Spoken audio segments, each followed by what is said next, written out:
本视频是由良心无节操的每日语音公众号小白测评赞助播出。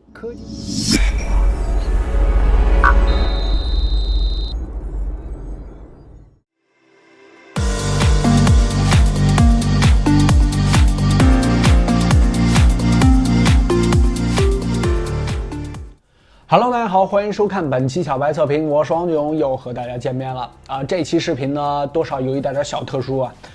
就是今天体验的这款产品呢，以做视频为准来说，应该是我体验过最贵的一台手机了今天给大家带来的是华为与保时捷联合设计的华为 Mate 9应该说是 Mate 9 Pro 因为它里边的这个外观 ID 上基本上和 Pro 版本呢是一模一样的，只不过是在设计上呢有一点点小区别其实也不是设计上，好像就是加了这个保时捷 logo 是吧？OK 不管怎么说呢，这款产品呢，对于华为的产品线来说，应该算是最顶级的旗舰了而且呢，在欧洲这个是上万的售价。对于华为来说呢，这台机器可能跟那个小米 Max 对于小米基本上差不多的，就是并不标榜要卖多少，这个销量多少，而更多的是提升品牌的这个格调我们非常高端是吧？有徕卡镜头，又加上与保时捷联合设计自己不行，找这个更多的奢侈品牌或者是高端品牌来给自己背书还是一个非常好的途径的OK， 那咱们就闲言少叙，一起来看一看这款与保时捷联合设计的 Mate 9到底有什么不同这真是一个开箱这么大一个箱子。不客观真体验，小白测评马上开始。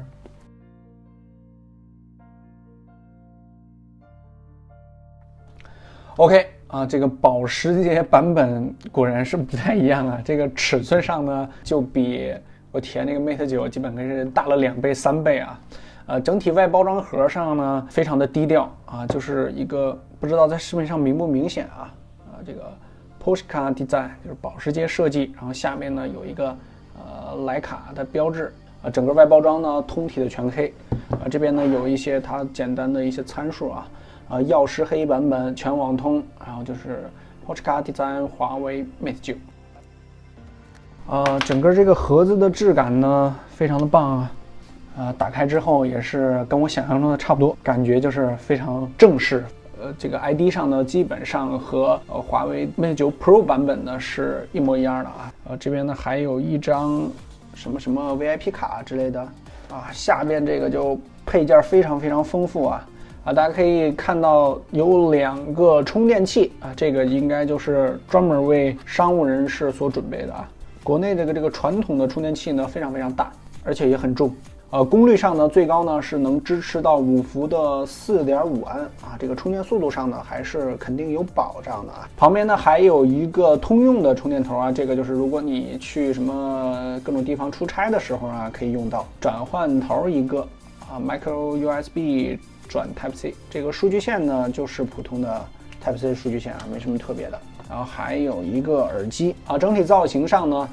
也和苹果那个非常像但是它这个质感呢做的还是挺棒的，这个设计上非常男性化都是金属的这款手机壳呢我个人感觉就比较一般了首先摸在手里的这个质感呢并不是特别的好，而且呢在这个边缘切割的这个做工上呢我觉得也有待加强吧，说明书之类的，我的天哪，这个说明书简直是一本书大家可以看一下，用一句话来总结就是配件齐全，该有的不该有的全部都给你了尤其是这2个充电头的设计，我个人感觉非常好因为买这台手机的人呢真的可能就是出差比较多经常满天飞是吧2个充电头还是有必要的这款手机呢基本上和我体验的 Mate 9 Pro 呢是一模一样的，不过呢它在前后呢是有一些差别的咱们先把摩斯开。首先就是后边的这个保时捷设计的这个专门的 logo 了还有就是它后面的这个拉丝纹的处理呢也是非常非常漂亮整体做工的这个质感上呢应该是我目前所体验过的手机后边这个拉丝纹这个质感做的最好的这感觉怎么形容呢？就是似乎你能感觉到的后背的这个拉丝纹但是呢其实它又是光滑的，这个就是做的比较高级吧。正面顶部呢有一个保时捷设计的这么一个英文前面呢它已经是给你贴好了膜了啊，类似于曲面屏的这么一个基础上，它给你贴了一个膜，而且这膜真的非常完美，非常对位，而且旁边呢也并没有出现一些缝隙什么的，非常棒，以至于刚才我打开盒子的时候，觉得它好像没有贴膜。整体外观 ID 上呢，可以说除了非常非常精致之外，好像也并没有什么特别的。不过开机之后有一个特别的开机画面。同样还是 Emotion UI， 怎么这 Emotion UI 出来，我感觉跟这手机不太相符呢，是吧？好在进去之后啊，整个这一套 UI 呢是完全符合它的这个设计风格的。虽说啊是曜石黑的版本，正面来说呢也是黑的非常彻底，但是它后边的这个背板呢，我觉得就不能用黑来形容了，可以说是一种深灰吧，那种金属的质感呢是非常强的。整体的做工上呢，没别的，真的是一种非常精良的感觉。按键啊，后面的一些摄像头边缘的处理啊，都非常精致，非常漂亮。卡槽呢，金属一体双 nano 小卡啊，不支持扩展，但是它本身的内存呢都已经到达256了，基本上是无欲无求了啊。整个手机内部上呢，就是 Emotion UI 啊，其实它也并没有专门的为这个保时捷版本呢做一些特别的什么定制。除了开机之后第一层的这个皮肤之外啊，里边就是非常非常传统的这种UI 的设计。大家可以看一下这个负一屏，一下就露馅了啊。底部呢也是3按键的设计啊，并不是一颗主 Home 键啊。这个 Home 键呢稍稍的低于前面板而且是不能下按的一个设计，只能轻触。当时咱们体验 Mate 9的时候呢，是和大家说过Pro 版本呢和普通的 Mate 9呢，在双摄像头上是有一点点小区别的。它的这个传感器呢，还有闪光灯是分列在左右的，这个普通版本，而这个 Pro 版和保时捷版本呢是竖直排列的。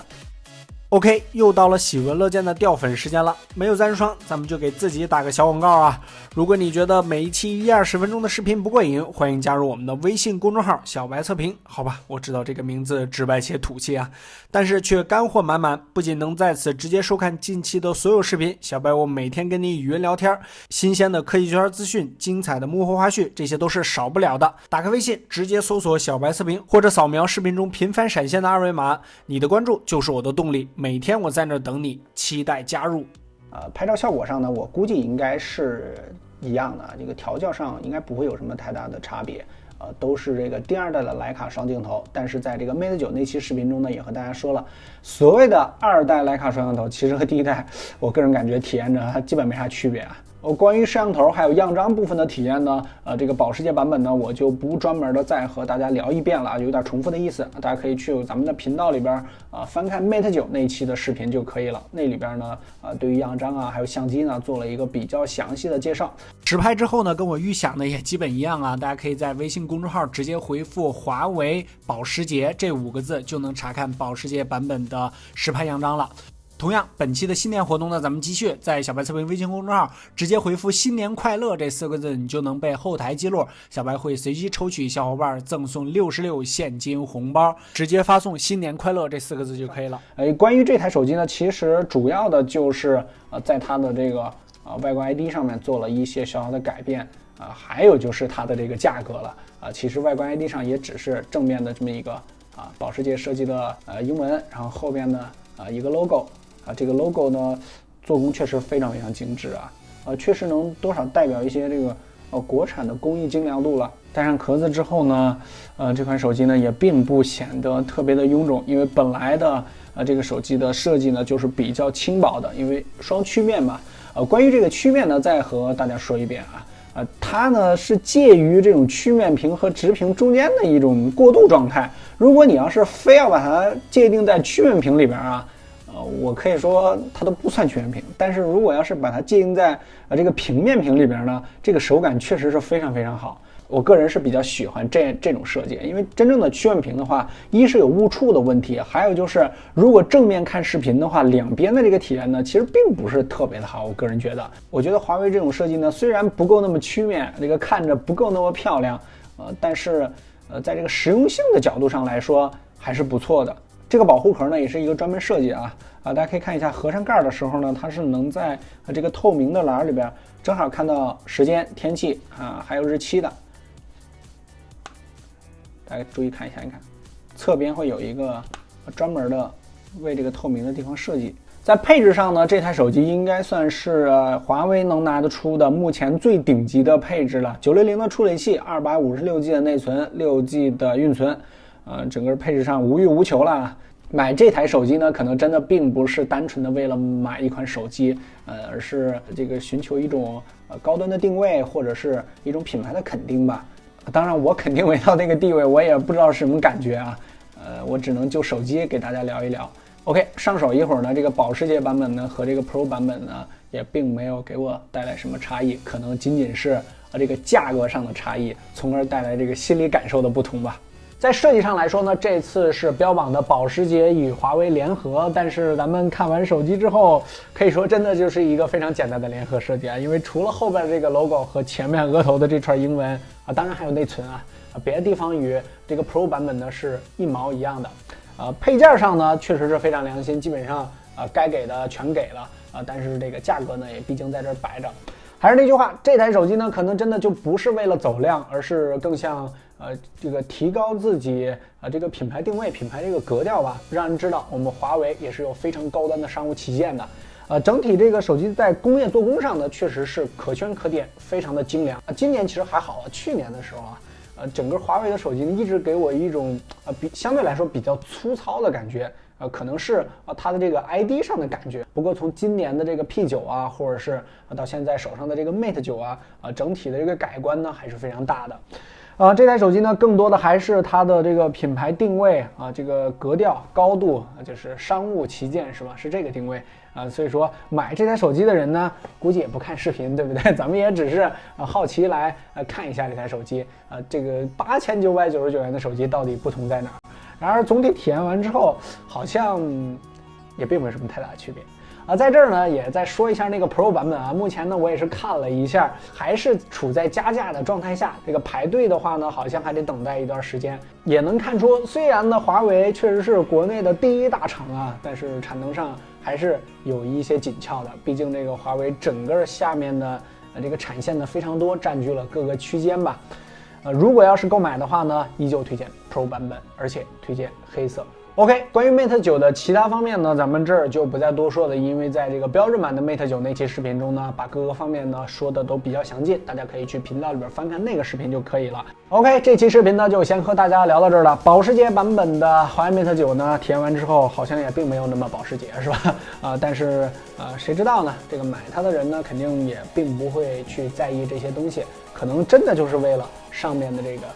Polska Design 这串英文吧。欢迎大家关注我的新浪微博小白 MTX， 有什么建议质疑提问呢，直接评论或者是私信就可以了。除了这个视频呢，还有最重要的我们的微信公众号，大家赶紧扫码关注小白测评这个每晚的新鲜资讯，每晚语音，每天晚上小白在那儿和你聊天，聊一些科技圈的新鲜事儿，吐槽一下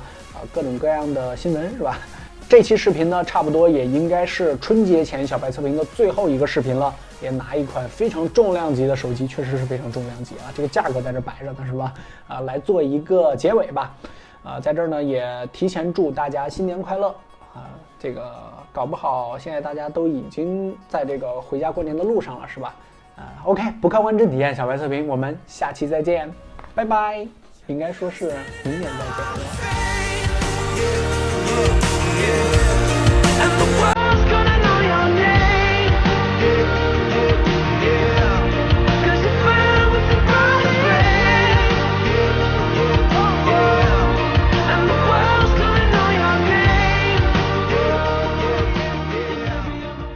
后面呢还有一个 logo 之外其余的并没有什么特别的版本除了前面的这个正面额头的，总体上在这个工业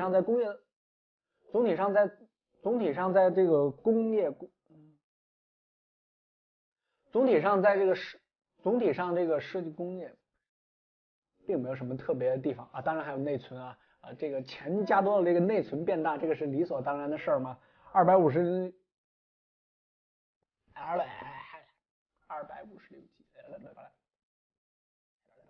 除了这个视频呢，欢迎大家关注我的微信公众号，大家赶紧扫码。保时捷版本第一次用上跟保时捷有关系的东西。前几天我看网上有个新闻啊，好像是哪个牌的，众泰还是什么吉利，好像众泰出了一款车是吧，跟保时捷一毛一样。看来我这辈子能不能开上保时捷的车，就看众泰努不努力了。再配一款这个手机，好像还不错是吧？